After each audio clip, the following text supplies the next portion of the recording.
Hello. Hello, hello, hello. Hello, hello, hello, hello, hello. I am just starting up. Did a little bit of hedge trimming yesterday for the first time. I'm going to start today on the orchard. It's dry and a bit frosty. It's actually a perfect day for hedge trimming. So we're going to start up. Let's get that right. I mean, I parked in the maize clamp. Oh, that's funny noises. The biggest worry at this time of year is a couple of things: whether it gets too wet when you do it, but also at certain times of the day the sunlight is in your face and actually makes it really difficult to do hedge trimming because you're looking across the hedge and the sun's going straight in your eyes. So it's very bright. It just come out of the shed now. Right, let's get down in the field. I actually need your help here, right? So this is nothing to do with farming. This is to do with life. I need a bit of advice. Don't tell Mrs. C this, right? So Mrs. C's birthday is in November. She's a let's just say she's a woman of a certain age. She's got a big birthday. She's younger than me, so I'm 56. So you can just guess what age that is. I'm trying to find a hotel to go to stay in somewhere in maybe the Cotswolds for a Saturday night on a weekend. A nice place to go, somewhere, you know, maybe we can walk to a little town or do something. And I've just had a quick cursory glance. A lot of places that are nice places seem to have a minimum stay of 2 nights, which is really annoying because I'm only really looking for 1 night away. I mean, you know, if I really have to book 2 nights, I will, but some of these places are pretty expensive. I tell you what, it's just because I'm not used to going away places. I didn't realise how much hotels were. Nice ones. It's not a Premier Inn I'm looking for. I'm looking for somewhere a bit nice. So if anyone has any recommendations, places they've stayed, you know, that is a nice place to go and just chill, let me know. Right, anyway, we're on down. I did this yesterday. I did a rundown. I've come down, haven't done the sides on here yet. I'm just doing the tops. Can't quite reach over. In fact, actually, rather than me driving backwards and forwards, why don't I do the side now? I was going to go over there and do the tops, but why don't I do the side up here? Let me just push this down while I'm driving. I can get it in position ready. Oh, now I'm going off centre. I probably should have cleaned the windows, but I wasn't thinking about the filming of it. So it's always a dilemma that the hedge always grows out from the hedge. Sorry, the hedge always grows out. It wants to grow up and out, this hedge. Eventually this hedge wants to take over the whole of the field, really. That's what it's trying to do. And I always never know whether to do the top first, the sides first. Probably ought to do the sides first, really, and then you reduce the amount of top you've got to do, don't you? Right, let's just put that down there. And get this over there. Right. So, I mean, you can give me another bit of advice here. I mean, 540 on this, but everyone else, a few people are saying 1000 RPM. I put in 1000 RPM the other day, but it sounded blooming, well, it was high revs, and I wasn't quite sure what I was doing. If you have a bit of advice on the old 1000 RPM, let me know. I have got problems with this tractor as well. It seems to be conking out occasionally. Right, we're going to get down. It helps if we don't have it in reverse. Right, it's not a race.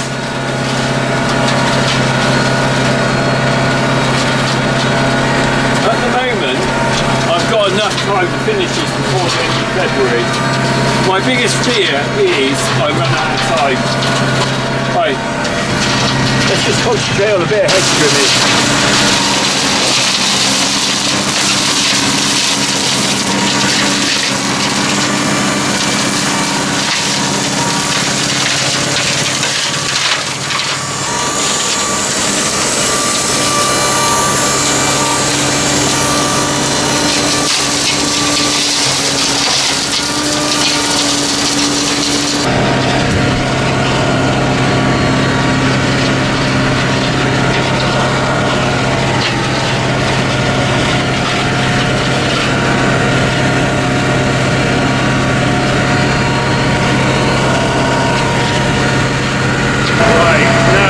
the siding.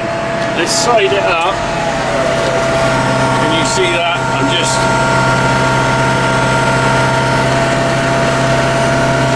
doing that. Get it on the side, on the lean. This is the bit where you worry about catching a bit of barbed wire, because it can go horribly wrong. You only need to be out by a couple of mil and you flipping got yourself a bit of an issue. So let's put that out there. I do like it when you get a nice side trim though, it's always very satisfying. It does make it look good. Right, let's get on down. Don't want to go too tight, you can see some wire there, look. At the same time I'm trying to make it look good. Not an easy task this. If you don't concentrate properly, it really balls it up.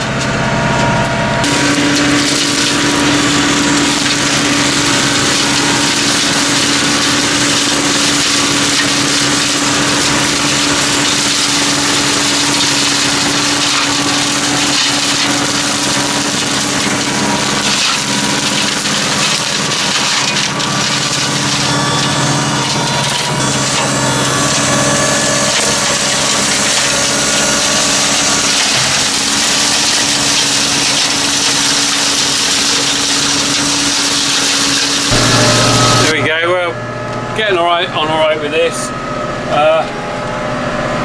Yeah, so I'm going to keep going. We'll stop and have a look when I've done a little bit more. In the meantime, keep thinking about the hotels. It's quite funny. I was looking at a lot of places only seem to allow 2 nights, which is a bit annoying, like I said. But I looked at one. I thought, oh, that sounds good. The Pig Hotel, 600 quid a night. I bet, well, I don't know what you get for 600 quid, but I ain't going to be paying that. I don't know.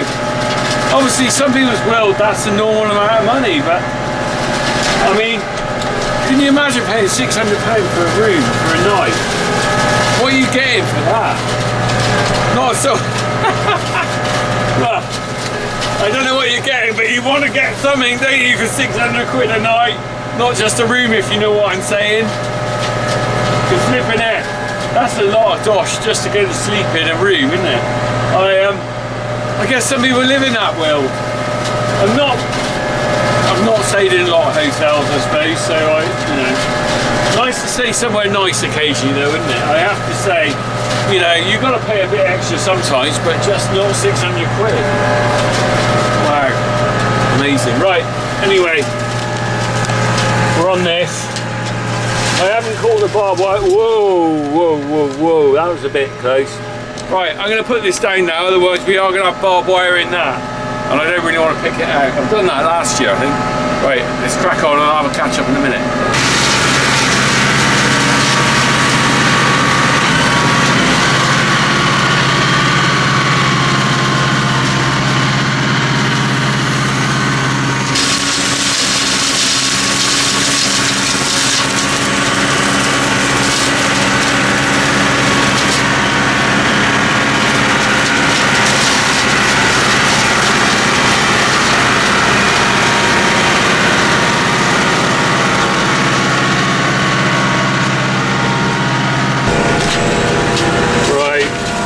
Doing the top on this side now.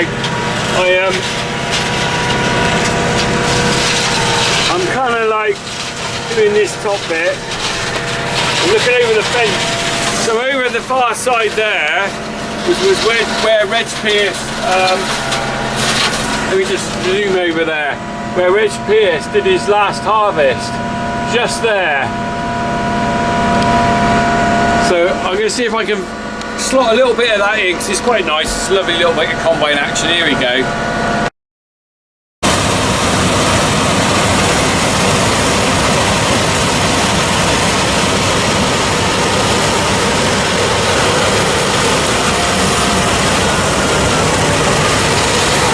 So there you go. That was Reg's last harvest. You probably see Reg more often on Farmer B's channel, although he's right next door to me. He's kind of taken on a bit of Ian's work. It's going to be changing over this side of the fence now, because that's where there's going to be cows, or at least there's going to be grass there, because cows are going to go there at some point, but there's no fencing because the neighbour's taken over the land. Because Reg is, I'm not exactly sure how old Reg is, I think he's about 74, and so it's time for him to sort of move the farm on a little bit for someone else. So he's going to be around, but he's not going to be farming it in the same way as he was before. So that my new neighbours will be dairy farmers. First time there's been dairy farmers there for at least 20 years. Yeah, so I'm doing the top here. And then we'll have a look at the end. This is the first year I'm going to record how many hours it takes me to hedge trim this bit of the farm, because I never really know. I reckon I only do half the farm at any time of the year, but I reckon you're probably looking at 30 or 40 hours, probably maybe more. Probably I don't get that 30 or 40 hours all in one go. So it'd be interesting to know how many hours it does take me to do all the hedge trimming. The top bit of the farm's easier actually. The fields are bigger. I just go round in one loop, and when I get down the bottom, I don't like it as much. There's more barbed wire on the side. I've got some ditches. It's harder to hedge trim down the bottom than it is on the top up here. Right. Anyway, let's crack on. Right. One field down. One field down. One field down. One man went to trim a hedge. One man and his hedge trimmer went to trim a hedge. So I've done that one field. I haven't got time to stop and look at that. I might have a look at another field when we go round. First one done. I've got another about a dozen fields to do, but this is a lovely little baby one. It's only the bottom orchard. Let's get on with the rest then. Right. I'm still on the hedge trimming. We are doing a little bit of tree creation today in this second field I'm in. You might remember I do like to try and leave a tree or two every year, something new to grow on, and this is even more important now we've got ash dieback, because every farm is going to lose a lot of wildlife cover. So I've just been round this hedge once. I've spotted some field maple. So what I'm going to do is I'm just doing the top. What I'm going to do is I'm going to stop when we get to this bunch of field maple. Now I haven't decided yet. I haven't got out of the cab to look at it. I haven't decided whether I'm going to leave a bunch, or whether I'm just going to pick out one now. The thing is, because it's quite a young, it's only 2 years worth of growth, there won't be a lot of thick trunks to choose from. So I think I might leave the bunch and then thin it out in 2 years time. So 2 years time I'll have much more of an idea of what is good and what isn't. Because what I'm looking for is a straight bough. Right, so when we get to the field maple clump, I'm going to get out. The biggest problem I've got is that because it's been hedge trimmed so many years, it's probably not going to be a straight tree trunk. It's going to be a mass of bits of field maple. And oh, hang on, there's not a bad one over there. And a choice on which side I'm going to go the hedge. Right, I'll stop in a minute and we'll have a look. All right. Right. Right about now. Right. Okay, I'm pretty sure that's field maple. I'm pretty sure. I'm going to reverse back. Let's get this hedge trim into a bit of a safe zone, because this thing has got a horrible head that you just don't want to risk anything coming off it. So I'm going to drop it down on the floor,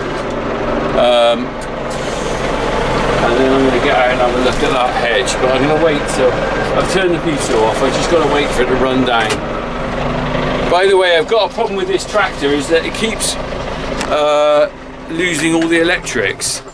I've had a problem with it before when I couldn't get into gear a while back. I've had that looked at. Yeah, that's stopped now. But I've got something majorly wrong with it. Now, while I'm in the field, that's fine, but on the road, it'd be a nightmare. Right, let's have a look. Okay, let's just spin this around. So, what we've got here, yeah, as I thought, a fairly thick trunk. That is... So there's some field maple there. I don't know whether... Let me just walk down here, because it's not just about the quality of the tree, it's the position in the hedgerow. There's no other... Look, if we walk down here, this is all quickthorn, sorry. There's no field maple. There's a bit down the bottom, but that's too near the gate. I've got another bit growing down there already. So this positions it quite well. I quite like the position of this. As if you look, I like to leave spacing. There's a tree there, there's a tree there, and then there's a space there. So I like to leave a good bit of space between them so I can go around them and carry on hedge trimming without too much difficulty. The problem you get, if you get two trees really close together, it makes it quite difficult to go in and out. So that would be all right for spacing. The trunk underneath looks a bit funny. I'm not convinced that's the best. There's one behind going off at a funny... I think this is probably the best one to leave. Let's have a look. I did see something up here.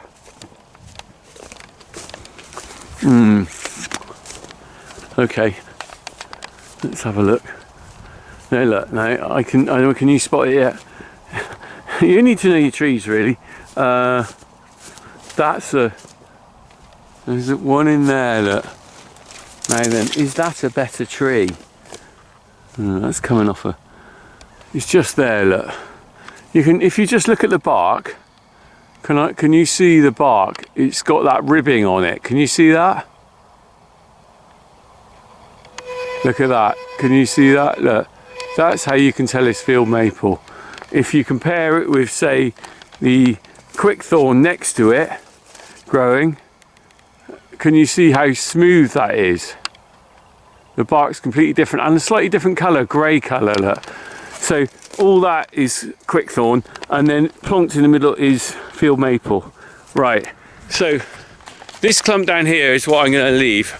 So this will be a tree, come back in 10 years time, guys. If I'm still here, fingers crossed I am, we'll be trimming around that, as we've done in other fields. No,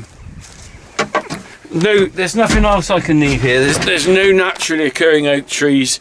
At the moment, I'd say it's not worth leaving any ash. Elm definitely a no-no, because that's going to die. So I'm on this farm anyway. I'm quite limited on what I can leave to grow. I'm either looking for probably a crab apple, an oak, or field maple. Occasionally sycamore. There's not much sycamore on this farm. Maybe a little bit. No beech at all. There's one beech tree me and my dad planted, hadn't done that well. I don't know whether beech isn't really much around this area. Further up, not that far up towards Nibley where Farmer P is, there's beech in the woods up there. No beech down here. It's funny, isn't it? Funny how that spread. It's the same with silver birch. You just don't see it in the woods around this area. But I know over in the Forest of Dean it's there. I don't know whether that's planted though. I'm not expert on silver beech. I'm not sure whether that's native or not really. I mean, any of you got that native on your farm? I'd be interested to know. But yeah, so I'm going to trim around that. When we finish, I might have a quick look at it, but we'll just crack on, all right?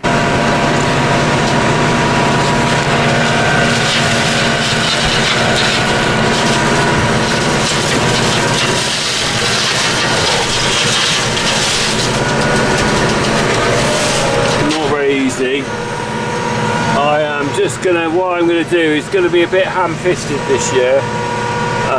Better next year, I think. Well, I can't really, I'm gonna have to go around the other side. So realistically what I'm doing this year, I'm gonna go for the clump effect. I'm gonna leave that clump and then I'm gonna dump the clump, because in a year's time I'm gonna thin it, or 2 years time I'm gonna thin it out. I think I got a bit close then. Oh, this limit thing. Right.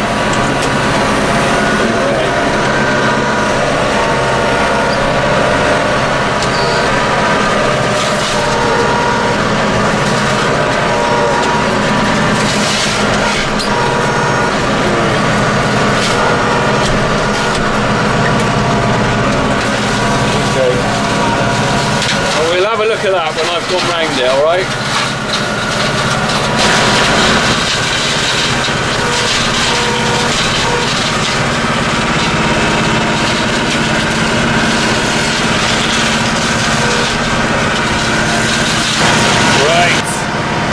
Starting to get a bit dark now. I've probably got another 10 minutes, quarter of an hour here, and then I'm gonna pack up.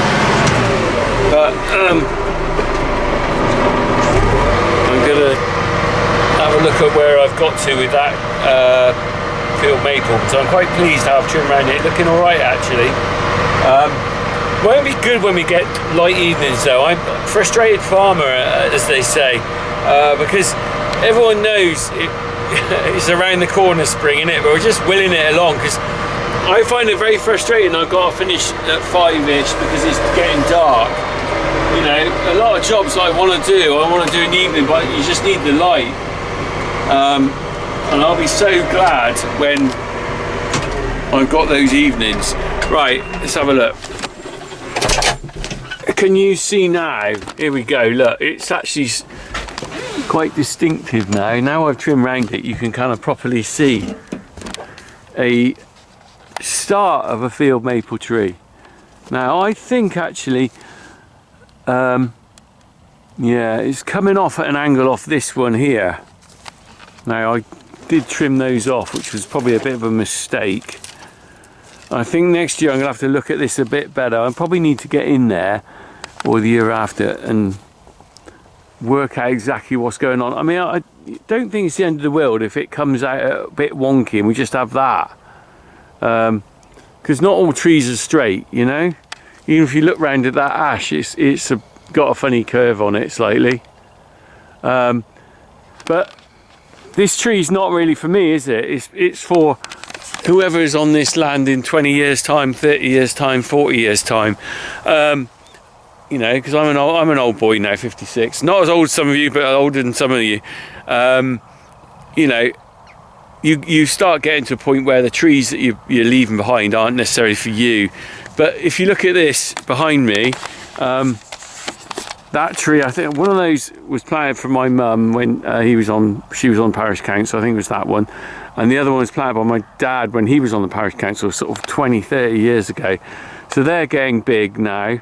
And these ash trees left by someone maybe 100 years ago, 150 years ago, someone had the thought to leave those trees, probably because they were thinking of the timber they could use on it, but they're there for my benefit now. So, you know, why don't you, if you've got a bit of land, leave a tree.